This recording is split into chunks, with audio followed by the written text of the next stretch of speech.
Hi friends. So today we are celebrating शहीद दिवस on 23rd of March. जो 3 वीर थे इंडिया के, उनको याद करके उनको एक दिन समर्पित किया गया है कि जिस दिन वैसे तो हम उन्हें हमेशा ही याद करते हैं, बट एक स्पेशल डे होता है कि हाँ, जैसे हमारी अपकमिंग जनरेशन्स हैं तो एक पर्टिकुलर डे पे उनको याद करें और उनको थैंक्स बोलें कि उन्होंने अपनी इतनी अर्ली एज में अपनी जो पूरी ज़िंदगी थी अपने देश को समर्पित कर दी। और उसी को याद करते हुए हमेशा से जब भी भगत सिंह, राजगुरु और सुखदेव की बात होगी तो हमेशा वो सारे इंसिडेंट याद करके हिस्ट्री जब हम पढ़ेंगे तो हमारी आंखें हमेशा नम होंगी। शहीदों की चिताओं पर लगेंगे हर बरस मेले, वतन पर मरने वालों का यही बाकी निशान होगा। अमर शहीद भगत सिंह, सुखदेव, राजगुरु के बलिदान दिवस पर उनको ट्रिब्यूट दे रहा है पूरा देश। And I am also doing the same thing. I am remembering those are the freedom fighters who fighted for the country, for the freedom of India. आज हम अपने घरों में सुख और शांति से बैठे हुए हैं, सो उनका बहुत बड़ा योगदान है इसमें। सो जब उनको फांसी का फंदा उन्होंने बहुत हंसते हंसते चूम लिया इतनी अर्ली एज में, because Bhagat Singh was the youngest freedom fighter. और उनको याद करके जो एक कहते हैं कि प्रेरणा जो दी थी उन्होंने फ्रीडम स्ट्रगल के लिए, बहुत सारे जो इंडियंस थे उनको देख के ही उन्होंने अपना फ्रीडम स्ट्रगल को और ज़्यादा तेज़ किया था। और अपने देश के बारे में सोचने के लिए उन्होंने ही प्रेरणा दी थी। तो बहुत सारे इंडियंस थे जिन्होंने उनको प्रेरणा मान के अपने देश के लिए अपनी जान न्यौछावर की थी। उसके अलावा अगर हम बात करते हैं बैकग्राउंड की, भगत सिंह, राजगुरु और सुखदेव को फांसी क्यों दी गई थी?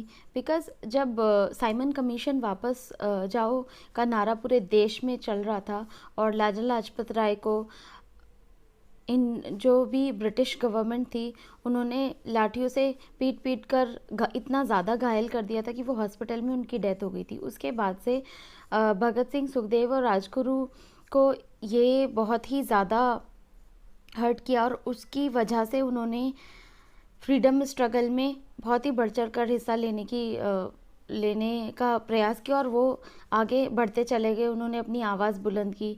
और उसके अलावा पब्लिक सेफ्टी और ट्रेड इंडस्ट्रीज़ बिल के विरोध में भी सेंट्रल असेंबली में बम फेंका उन्होंने। उसके बाद अगर बात करते भगत सिंह, सुखदेव और राजगुरु ने जलियांवाला बाग जो मैसेकर था या हत्याकांड था, उसमें जो सैंडर्स था उसको गोली मारकर उसकी हत्या कर दी थी। उसके बाद से ही सारा जो भी स्ट्रगल स्टार्ट हुआ था, क्योंकि इतने सारे लोगों को जलियांवाला बाग जो मैसेकर था, इतने सारे लोगों को, बेगुनाह लोग थे वो, और ब्रिटिश गवर्नमेंट ने ना बिना सोचे समझे गोलियां चलाना निहत्थे लोगों पर, उसकी वजह से हर किसी की जो रूह होती है वो झंझोड़ जाती है। तो भगत सिंह, राजगुरु और सुखदेव ने भी सिमिलरली ऐसा ही किया। उसके बाद ही से ब्रिटिश गवर्नमेंट उनकी तलाश में लग गई और असेंबली में बम फेंकने के अगेंस्ट उनको गिरफ्तार कर लिया गया। उसके बाद से ही जितने भी बहुत सारे केस वगैरह चले उनके ऊपर, महात्मा गांधी ने भी उन्हें बचाने की कोशिश की थी लेकिन वो सक्सेसफुल हो नहीं पाई। एंड बिकॉज़ जितने भी फ्रीडम मूवमेंट्स थे और उसके अलावा सेकेंड वर्ल्ड वॉर में भी बहुत सारे इंडियंस ने पार्टिसिपेट किया, लेकिन जो भी पार्टिसिपेशन था इंडियंस का, उसके लिए कभी भी ब्रिटिश गवर्नमेंट ने कभी भी इंडियंस का ना तो शुक्रिया अदा किया और जो भी प्रोमिसेस थे वो भी कभी भी कंप्लीट ही नहीं किए। उसके बाद से जो भी बाइकॉट्स थे इंडियंस द्वारा जैसे साइमन कमीशन का बायकॉट किया गया, और उसी के बेसिस पे जब लाला लाजपत राय के ऊपर लाठियां बरसाई गईं और वो बहुत ही बुरी तरह से घायल हो गए थे, यही सब देख के भगत सिंह ने प्रण लिया था कि वो अब चुप नहीं बैठेंगे और वो कोई ना कोई कार्रवाई इसके अगेंस्ट ज़रूर करेंगे। तभी से, और लाला लाजपत राय ने भी ये बात बोली थी जब वो हॉस्पिटल में थे कि मेरे शरीर पर पड़ी एक एक लाठी ब्रिटिश गवर्नमेंट के ताबूत के कील के समान होगी। और यही सारी जो चीज़ें थी वो धीरे धीरे भगत सिंह ने और राजगुरु सुखदेव ने और उनके जो भी और सपोर्टर्स थे उन सब ने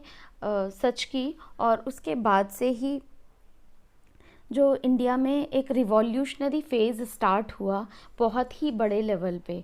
हर कोई यंगस्टर अपना रोल मॉडल मानने लगा था, और अभी भी मानते हैं भगत सिंह को, राजगुरु सुखदेव को, और उसके अलावा चंद्रशेखर आज़ाद को।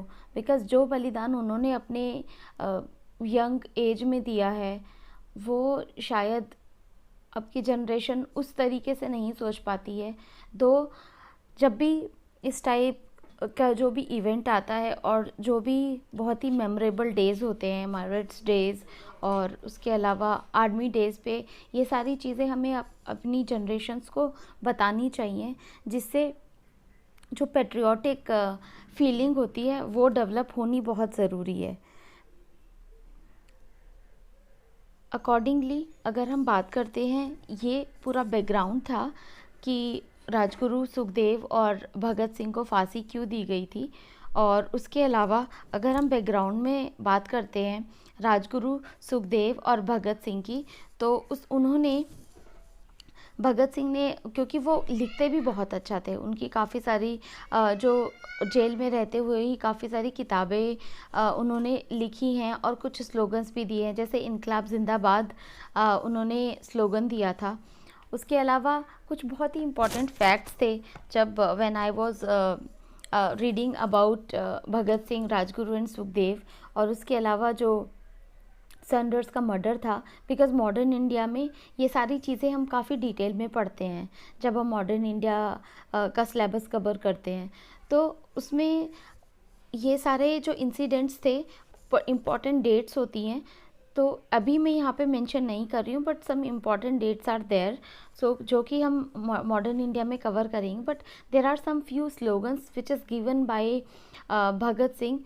अक्सर देशभक्त अक्सर लोग देशभक्तों को पागल कहते हैं, बिकॉज़ ये बात सच है।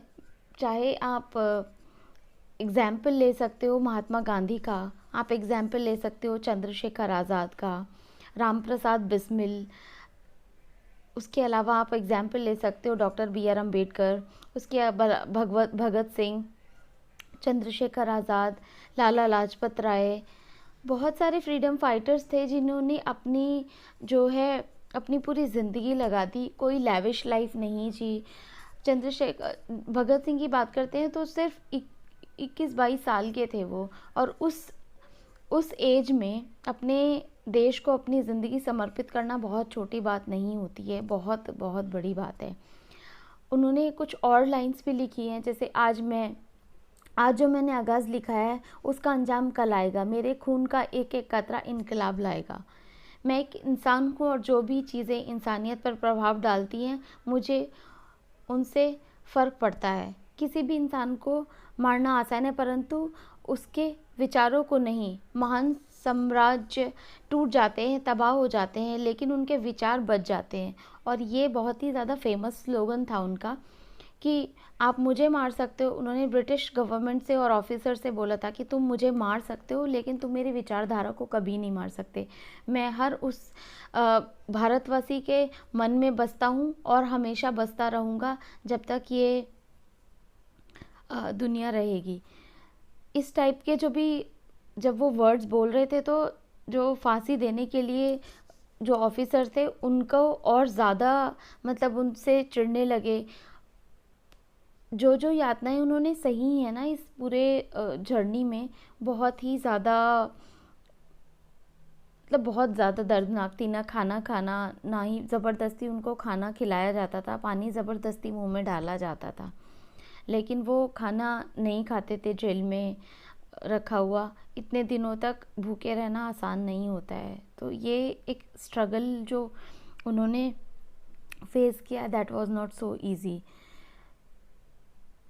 उन्होंने कुछ और फैक्ट्स दिए, जैसे क्या तुम्हें पता है दुनिया में सबसे बड़ा पाप गरीब होना है। गरीब एक अभिशाप है, यह है एक सज़ा है। ज़िंदगी तो सिर्फ अपने कंधों पर ही जी जाती है, दूसरों के कंधों पर तो सिर्फ जनाजे उठाए जाते हैं। बम और पिस्तौल से क्रांति नहीं आती, क्रांति की तलवार विचारों की शान पर तेज़ होती है। मरकर भी मेरे दिल में वतन की उल्फत नहीं निकलेगी, मेरी मिट्टी से भी वतन की ही खुशबू आएगी। मुसीबत इंसान को पूरा बनाने का काम करती हैं। हर स्थिति में धैर्य बनाकर रखें।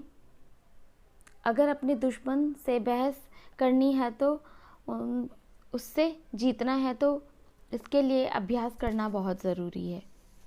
सो इस टाइप के उन्होंने स्लोगन्स लिखे थे, लाइनें लिखते थे, जिससे जब इंडिया के नौजवान उस टाइम पे उनकी बातें सुनते थे तो वो जो एनर्जी होती थी वो ही बहुत सातवें आसमान पर होती थी, और वो यंगस्टर्स और लोग भगत सिंह का साथ देने के लिए हमेशा तत्पर हो जाते थे और खड़े हो जाते थे।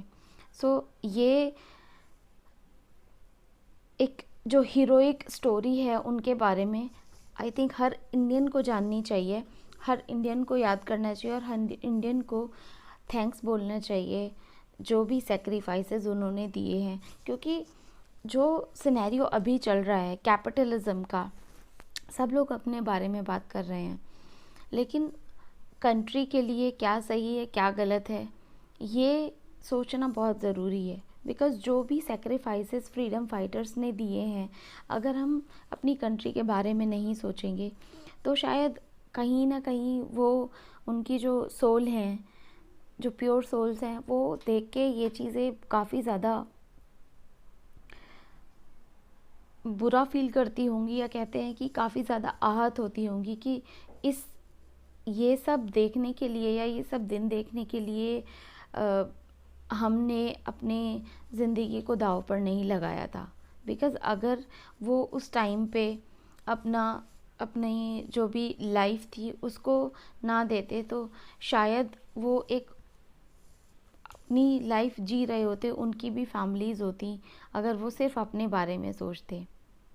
सो ये चीज़ें बहुत आसान नहीं होती हैं इनके बारे में बात करना, और उनको याद करके अपनी लाइफ में इम्प्लीमेंट करना कि हाँ, अगर उन्होंने दूसरों के बारे में सोच के कुछ इन्हीं जो भी कदम उठाए थे उस टाइम पे, वो शुक्रिया अदा करना चाहिए हमें, जो उन्होंने, उनकी वजह से हमें ये लाइफ मिली है। हर एक फ्रीडम फाइटर को हमें थैंक्स बोलना चाहिए। अगर हम राजगुरु और सुखदेव की बात करते हैं, these are the unforgettable man who shook up the British Raj. उन्होंने ही जो होते हैं ना कि उसको नींव को हिला देना, ब्रिटिश गवर्नमेंट की नींव को हिलाया था। उसके अलावा British empire and infuse fresh energy into Indians. Anti colonial fight के लिए उन्होंने जो इंडियंस में ज़ील भरी थी उस टाइम पे। और क्योंकि हर एक जो भी मूवमेंट होता है या फिर रिवॉल्यूशन होता है, एक बहुत लंबे टाइम तक नहीं चलता, क्योंकि जो लीडर्स होते हैं उसको कंटिन्यूसली एक जो एनर्जी प्रोवाइड करनी होती है। हर लीडर का काम होता है कि टाइम टू टाइम अपने जो लोग हैं या जो भी उनका साथ दे रहे हैं उनके जो एनर्जी को है हमेशा हाई रखना होगा। बिकॉज़ एनर्जी आती है, बहुत ज़्यादा बढ़ती है, उसके बाद एक पर्टिकुलर टाइम के बाद कोई भी रिवॉल्यूशन बहुत ही, कहते हैं ना कि ठंडे बस्ते में चला जाता है। तो इसी सब को कंटिन्यू रखने के लिए टाइम टाइम पे जो एनर्जी डोज देते थे वो, और उसके अलावा हमेशा खड़े रहते थे लड़ने के लिए, कुछ भी प्रॉब्लम होती थी तो उससे फ्रीडम जो स्ट्रगल था जो एकजुटता थी वो आ जाती थी।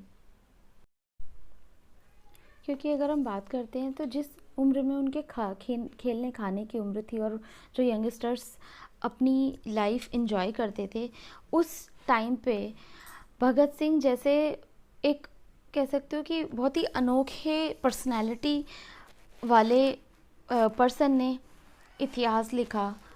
इतनी कम उम्र में उन्होंने जो भी माइलस्टोन्स तय किए अपनी सभी पीढ़ियों के लिए, अपने जो भी आप कह सकते हो पंथ के लिए, वर्ग के लिए, उन सभी लोगों को लिए वो आदर्श बन गए, उनको प्राउड मोमेंट फील करवाया। सिमिलरली सुखदेव की भी बात करते हैं तो Sukhdev born in on 15th of May 1907 in Ludhiana में उनका जन्म हुआ था। उसके बाद से ही जो भी उनके अंकल ने उनका पालन पोषण किया, बहुत ज़्यादा सिंपल सी फैमिली से ही बिलोंग करते थे वो भी। As a young student Lahore national college में पढ़ाई की उन्होंने, and he started studying in circles to delve into India's post and scrutinize the revolutionary movement। तो उसमें तब से ही वो पार्टिसिपेट करने लगे। और लाला लाजपत राय ने ही फाउंडेशन किया था, तो उन्हीं का साथ देने के लिए वो आगे बढ़ने लगे। The students of national college particularly Bhagat Singh Sukhdev were initiated into a deep love for India by Lala Lajpat Rai himself and into revolutionary ideas by historians and professors Jain Chand Vidyalankar. और उसके बाद से ही उन्होंने नौजवान भारत सभा को एनकरेज किया और तभी से ये सारा मूवमेंट स्टार्ट हुआ। तो ये जो भी उनकी एक्टिविटीज़ थी धीरे धीरे बढ़ने लगी और इसी एक्टिविटीज़ को उन्होंने आगे बढ़ के और इंडिया के फ्रीडम स्ट्रगल में पार्टिसिपेट किया। हमेशा भगत सिंह के बारे में अगर हम बात करते हैं, he was having rational scientific attitude and he always think about the good situations of India। he always opposed untouchability और एक बहुत ही साइंटिफिक टाइप का टेम्पर था उनका। उसके अलावा he was as a member of Hindustan social republican association के मेंबर भी थे and he began organising revolutionary cell in Punjab. और ये सारी एक्टिविटीज़ धीरे धीरे बढ़ने लगी। बट जब प्रॉब्लम जो स्टार्ट हुई, बिकॉज फांसी देने का जो मूवमेंट था, क्योंकि ब्रिटिश गवर्नमेंट के अगर हमारे लिए तो वो रिवॉल्यूशनरी हैं और हमें हमेशा हमारे लिए बहुत ही परम पूजनीय भी रहेंगे, बट जो ब्रिटिश गवर्नमेंट के लिए थे वो आतंकवादी थे।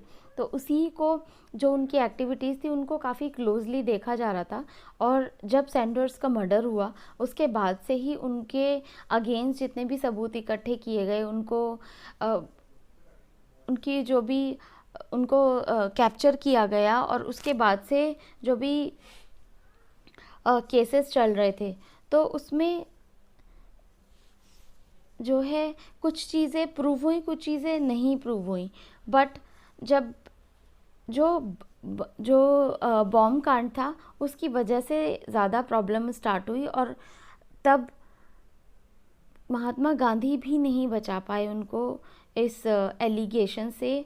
और ब्रिटिश गवर्नमेंट ने अपनी बात को आगे रखने के लिए उनको डेथ सेंटेंस डिक्लेयर कर दिया और उनको 23 मार्च 1931 को फांसी की सज़ा सुनाई गई। क्योंकि ये तीनों जो लाला लाजपत राय का रेस्पेक्ट करते थे बहुत ज़्यादा, और जब साइमन कमीशन को के लिए रिवॉल्यूशनरी एक्टिविटीज़ हो रही थी उस टाइम पे ब्रिटिश गवर्नमेंट ने बहुत बुरी बर्बरता से, कह सकते हो कि बहुत ब्रूटली उनके ऊपर लाठी चार्ज किया था और उसकी वजह से उनकी तबीयत बहुत ज़्यादा बिगड़ गई थी। तो ये सारे इंसिडेंट भगत सिंह, राजगुरु और सुखदेव बहुत ही ज़्यादा क्लोजली देख रहे थे। और उसके अलावा बटुकेश्वर दत्त और भगत सिंह और अदर उनके जो भी रिवॉल्यूशनरीज थे, उन्होंने लेजिस्लेटिव असेंबली पे बम फेंक दिया था कि एटलीस्ट हमारी आवाज़ कोई सुनेगा। अपनी आवाज़ को बुलंद करने के लिए उन्होंने ये असेंबली में बम फेंका था। बाद उसके बाद उन्होंने आवाज़ उठाई जितनी भी इनह्यूमन कंडीशंस थी, जो जेल में जो इंडियंस को बंद कर दिया जाता था या फिर जो प्रिजनर्स थे, उनके अगेंस्ट भी भगत सिंह ने आवाज़ उठाई थी। और ये चीज़ कई तरह से उन्होंने जो भी सोसाइटी में या इंडियन पीपल्स को समझाने की कोशिश की थी। और उनके अलावा उनकी डिमांड थी कि एटलीस्ट ह्यूमन बिहेवियर या फिर आप कह सकते हो कि मानवता को ध्यान में रखते हुए इन प्रिजनर्स के साथ बिहेव किया जाए। बट वो जो ब्रिटिश गवर्नमेंट थी, दे वर रियली वेरी ब्रूटल, और वो बहुत ही इनह्यूमन बिहेवियर करती थी प्रिजनर्स के साथ। After that, their extraordinary commitment on their cause is worthy of emulation, and yet the families of Rajguru Sukhdev have been struggling to keep their memories alive as the restoration and maintenance of their ancestral homes have remained enlarged in red tape. Because ये सारी चीज़ें because हम याद कर रहे हैं, लेकिन अभी भी जो भी उनकी मेमोरीज़ को प्रिजर्व करने के लिए उनकी फैमिलीज़ हैं, जो उनके जो भी उनकी जनरेशन है, वो अभी भी स्ट्रगल कर रही है।